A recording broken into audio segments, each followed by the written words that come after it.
Hey guys, Erica with Not Your Average EDC, and today we are looking at an EDC knife, the Benchmade Mini Grip, a flagship from this company, an iconic EDC knife that I have a lot of use with, a lot of history with. Let's get into it. So this is not the stock model, as you can see. We have an M4 blade from the custom shop and Cerakoted scales from Rec Custom Shop over at River's Edge. But this is a perfect, what would you call it, representation of the model, because it is one. So, let's do just a few specs here. Got a drop point blade. The baseline version comes in S30V. It used to be 154 cm, but now it would be S30V if you got this at the base, general price, FRN scales. And I believe it will normally come with this style of clip. It'll just be Parkerized, the black version. With the mini grip, because there are so many of them out there, you do have to be wary of two things. Number one, fakes. There are fakes out there, and you should get one of these from a reputable dealer if you are looking for one, because there's just so many fakes out there, guys, and it can be hard to tell which ones are actually genuine. Another thing is, if you can buy this in store, I would. The mini grips are just pushed out so much that you can have those typical Benchmade issues with uneven grind lines, uneven edge bevels, and uneven centering. So if that's something that you think would bother you, I would buy this in store, or at least try to. You can find them at like Bass Pro Shop, Cabela's, anything like that. You can look up actual dealers online so that you know which places carry the real versions of these. Most of mine have come centered, so I got pretty lucky. If you buy them from the custom shop, I can almost guarantee it'll be centered because you have someone actually building it to your specs, and they seem to care more when they're pumping them out of the custom shop. Pros about this: it's lightweight, it's small, and it's cheap. You can get new mini grips for like $90 or $100, maybe $110 at the most, for the base model. That's really not bad for what you're getting. The scales are super durable. The knife itself is crazy durable. You can look videos up on YouTube where people are literally like burying these or putting them in concrete and pulling them back out, and they still work. I've never had an Omega spring break on me or anything like that. The blade is super durable. It's a really nice shape. And not too thick, not too thin. Just an all-around fantastic shape. And the ergos are killer on it because there's really not a lot of ergonomics going on. So that's actually beneficial because you have nothing in your way. This does come in one other blade shape, which is the sheep's foot. Let me find it. You can get serrated or non-serrated, but it does come in a sheep's foot as well.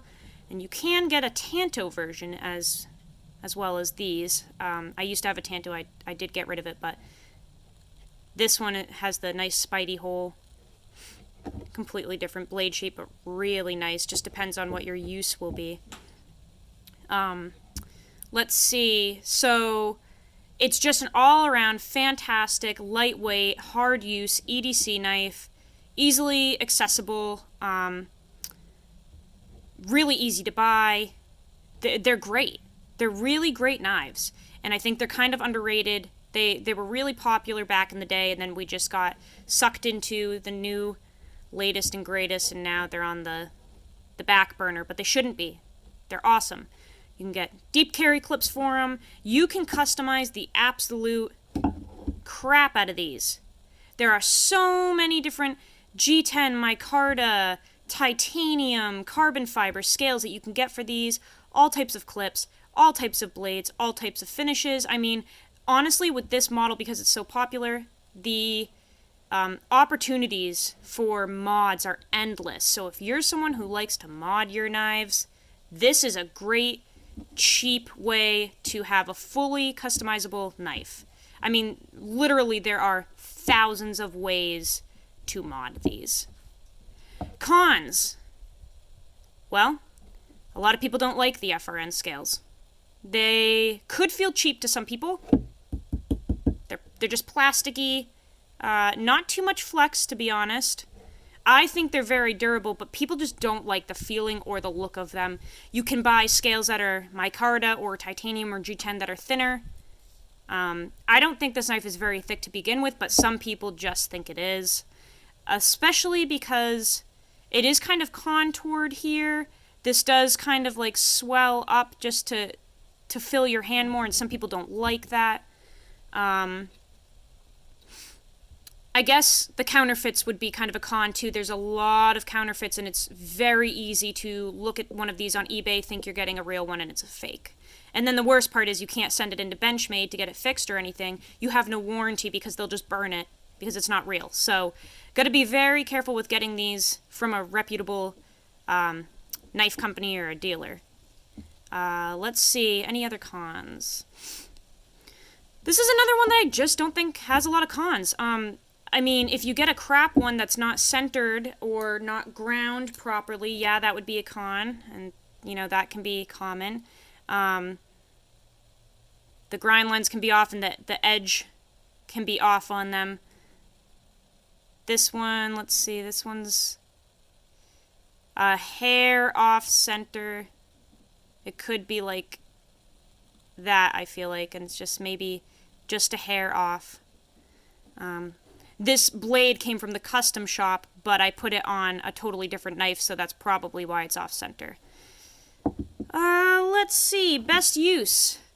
Well, this one I would put under hard use, especially that blade shape. This is one where I have put it through the 1 month of testing, and it just nailed everything. My version of this that has the brown Cerakoted blade is the one that I tested. It was a drop point, and that blade shape was freaking crazy. Went through the literal dirt, all types of insane tasks, metal and aluminum and all that. It's still sharp and ready to go. It had dirt all stuck in it, all types of stuff go through it, and it just keeps trucking. The version that I tested for a month was S30V, and it didn't have to be sharpened at all. So, definitely a hard use knife. This tip is really good for if you have to ever do any type of penetration tasks with your EDC knives. This would be a great blade shape for that. Not the sliciest, but it's really not too bad for that grind. Very easy to sharpen. I would say any type of farm or any of the trades, if you're in any of those types of jobs, this is a seriously great option. And replaceable. That always comes to mind when I think of these. It's replaceable, and it's not expensive to replace it if you lose it. And if you do get the S30V version, which is the baseline version, sharpening is an absolute breeze. Benchmade does a great job with their S30V, so sharpening is very easy. This is the M4 one, but no issues with this as well. It's just a really easy knife to maintain. So all in all, this is an awesome EDC knife. If you can get your hands on one, I think you should. I think you should try it. And if you don't like those scales, just order different ones. They're really easy to install. Just an all-around great EDC knife. I highly recommend it. Alright guys, that is the conclusion on the Benchmade Mini Griptilian. Just go use your shit.